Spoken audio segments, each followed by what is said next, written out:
So yo, what's up mga par? Ito na naman tayo sa panibagong i-react. Ako nga pala si Galbatorix TV. Ang i-react natin ay 10 pinaka nakakatakot sa Japanese urban legend. So, umpisa na natin to para matapos na. 10 nakakatakot na urban legends ng Japan. Mahilig ka ba manood ng Japanese horror movies? Kung oo, Pero nakakatakot talaga yung mga Japanese spirit or Japanese ang tawag sa mga ganito. Basta, kalimutan ko yung tawag. samahan niyo ko sa video na ito at sabay-sabay. Ito yung mga ganito pala, movie na itong The Grudge, yung Sadako, yung mga urban legend ito. Parang dito rin sa Pilipinas, di ba? Yung mga aswang, kung ano pa man mga spiritual elements, ganun. Nating alamin ang kwento ng 10 nakakatakot na urban legends ng Japan. Pero bago ang lahat, kung hindi ka pa nakapag-subscribe, pakipindot na po ng subscribe button and hit the notification bell para updated kayo sa mga ilalabas kong video. So simulan na natin. Number 10, Sweet-Mouthed Woman. Grabe, oh. Punit yung ano niya, yung bibig. Hanggang tenga ba ito? Hanggang tenga ata yung ano niya. Yung labi niya. Si Kuchisaki Onna o sa tawag na Sweet-Mouthed Woman ay isang malevolent figure sa Japanese urban legends at folklore. Inilarawan bilang malisyosong espiritu o onryo ng isang babae. Bahagyang tinatakpan niya ang kanyang mukha ng maskara o iba pang bagay at may dalang gunting. Siya ay madalas na inilarawan bilang may mahaba, tuwid, itim na buhok, maputlang balat, at kung hindi man ay itinuturing na maganda. Siya ay inilarawan bilang isang contemporary yokai. Ayon sa tanyag na alamat, ay tinatanong niya muna ang mga potensyal na biktima kung sa tingin nila ay maganda siya. Kung sumagot sila ng hindi, papatayin sila gamit ang kanyang mahabang medikal na gunting. Kung sasabihin nila ang oo, ipapakita niya na ang mga sulok ng kanyang bibig ay biyak mula sa tenga hanggang sa kabilang tenga, at pagkatapos ay uulitin niya ang kanyang tanong. Kung ang biktima ay sumagot ng hindi, ay papatayin niya gamit ang kanyang sandata, at kung sasabihin nilang oo, puputulan niya ang mga sulok ng kanilang bibig sa paraang kahawig ng kanyang sariling napinsalang muka. Ang mga pamamaraan na maaaring gamitin upang Ay, oo, na ano ko na pala to. Kaso ano siya, yung parang gawa-gawa lang na animated series lang. Doon ko pala siya natatandaan. makaligtas sa isang engkwentro kay Kuchisaki Onna ay kinabibilangan ng pagsagot sa kanyang tanong sa pamamagitan ng paglalarawan sa kanyang hitsura o sa pamamagitan ng pag-abala sa kanya ng pera o matitigas na candy. Kung ikaw ay pupunta sa Japan at siya ay nakita mo, ito ang gawin mo. Number 9, The Red Room. Ang Red Room Curse ay isang Japanese na internet urban legend tungkol sa isang pulang pop-up ad na lalabas sa computer screen na nagsasabing nalalapit na ang kamatayan ng taong nakakakita nito. Mayroong ilang mga variation ng Red Room Curse urban legend.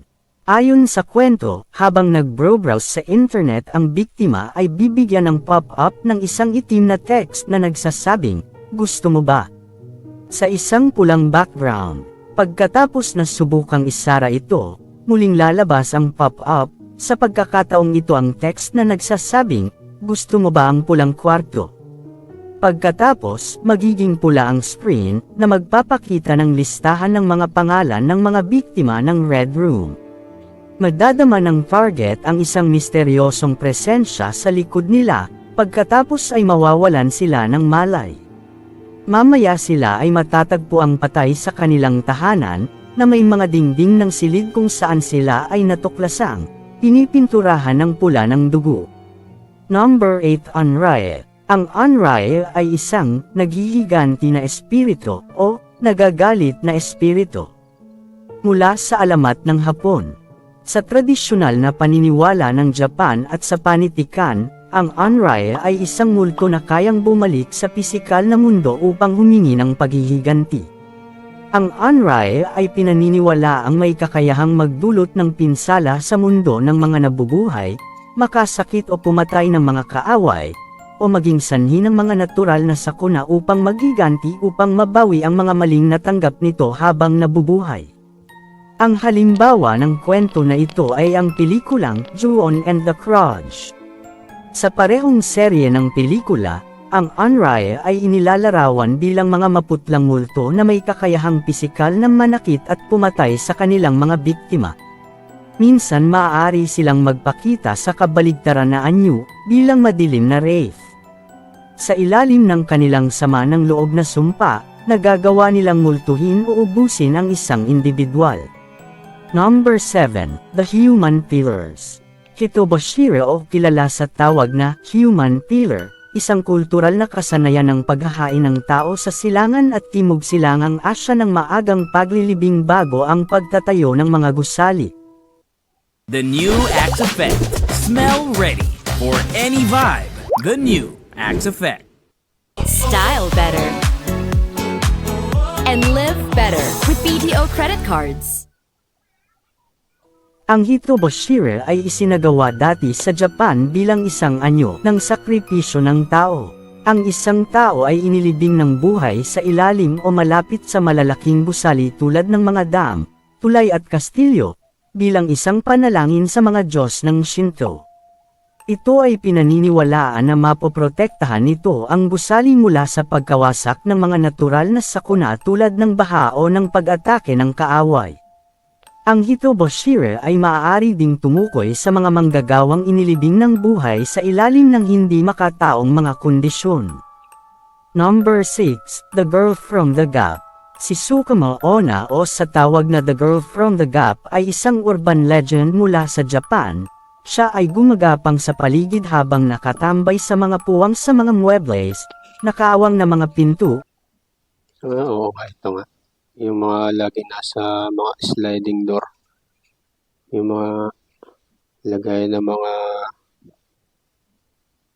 sa panghigaan, mga unan. At bahagyang nakabukas ng mga kabinet, at anumang iba pang puwang sa bahay. Sa unang Kahit saan pala, basta may puwang. ang pagkakataon na makita kanya ay hihilingin niya sa iyo na maglaro ng taguan. Sa pangalawang pagkakataon na magkita kayo ay kakalad ka rin kanya sa impyerno o sa ibang dimensyon. Number 5. Onibaba. Ito ang urban legend ng matandang babae na makikita sa mga burol ng Adashigahara, Japan. Sinasabi sa urban legend na yung mga naglalakad sa burol, lalo na kung ikaw ay mag-isa, ay maaari kang makatagpo ng isang maliit na matandang babae na kumikilos na parang nangangailangan ng tulong. Si Onibaba ay inilarawan bilang isang maliit na matandang babae na may magulong itsura. Siya ay may ligaw na buhok, na may hindi natural na sobrang laki ng bibig. May nagsasabi rin na may bitbit siyang malaking kutsilyo sa pagluluto, para hiwain ang kanyang mga biktima. Number 4. Daruma-san. Ang Daruma-san Gakorinda ay isang Japanese traditional game o kilala rin bilang the bath game, na kadalasang tinatawag na Deadlier na bersyon ng Red Light. Oo. Parang naisa doon na ata lahat ng mga ano na to. Urban legend ng Japan. Green Light.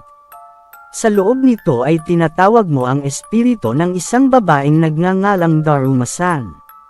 Isa nga ito sa mga nilalaro ng bata sa Japan. Kapag nahulog ang Daruma doll ng manlalaro ay susubukan nitong saluhin ni Daruma-san, pero kung mahuli ka ni Daruma-san, well, sabihin na nating hindi mo dapat kailanman hayaang mangyari iyon. Ito nga ay nagkaroon ng movie na ipinalabas noong 2014 na may pamagat na As the God's Will, na mapapanood Ay, ito pala yun. Nakita ko na to pero hindi ko pa napapanood. sa unang eksena ng pelikula. Number 3. The Snake Woman.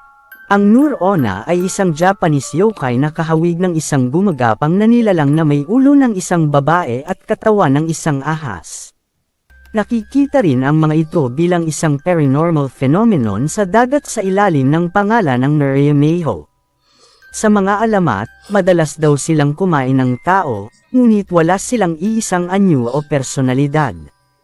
Habang ang paglalarawan ng kanyang itsura ay bahagyang nag-iiba sa bawat kwento, siya ay inilarawan bilang 300 metro ang haba at may malaahas na mga mata, mahabang kuko, pangil at mahaba at magandang buhok. Siya ay karaniwang nakikita sa isang baybayin na naghuhugas ng kanyang buhok. Number 2, Teke Teke. Ang Teke Teke ay isang Japanese urban legend tungkol sa multo ng isang mag-aaral na babae na sinasabing nahulog sa isang linya ng tren, kung saan ang kanyang katawan ay naputol sa kalahati ng isang tren. Siya ay isang unraya o isang mapaghiganti na espiritu na nagtatago sa mga urban na lugar at sa paligid ng mga istasyon ng tren sa gabi. Dahil nga dito ay nagkaroon nito ng movie noong 2009 na may pamagat na Teke Teke. Number 1, The Dream School. Ang Dream School ay isang nakakatakot na kwento mula sa Japan, tungkol ito sa batang lalaki na animoy na naginip na siya ay nasa loob ng eskwelahan, ngunit sa kasamaang palad ay hindi na nakabalik ang kanyang kaluluwa sa kanyang katawan at tuluyan nang hindi nakalabas sa kanyang panaginip. Parang ano siya, yung bangungot na hindi naman ganun ka ano, masama. Ewan ko kung ganun yung tama yung paglalarawan ko. Ayon sa alamat, ito ay sinumpang kwento. Kung hindi mo malilimutan ang kwentong ito sa loob ng 1 linggo, mangyayari ito sa iyo. Kaya kung nag-aalala Ganun, may ano pala yung ka pasa-pasa. na masumpa ka, huwag nang subukang basahin ang kwento. At yan ang 10 nakakatakot na urban legend sa Japan. Kung nagustuhan nyo ang video natin, huwag po kalimutang mag-like and subscribe. So keep watching. Maraming salamat po sa panunod and kita-kits sa next video. Peace out. So, yun guys. So, yun mga par. Hanggang dito na lang. Salamat sa panonood.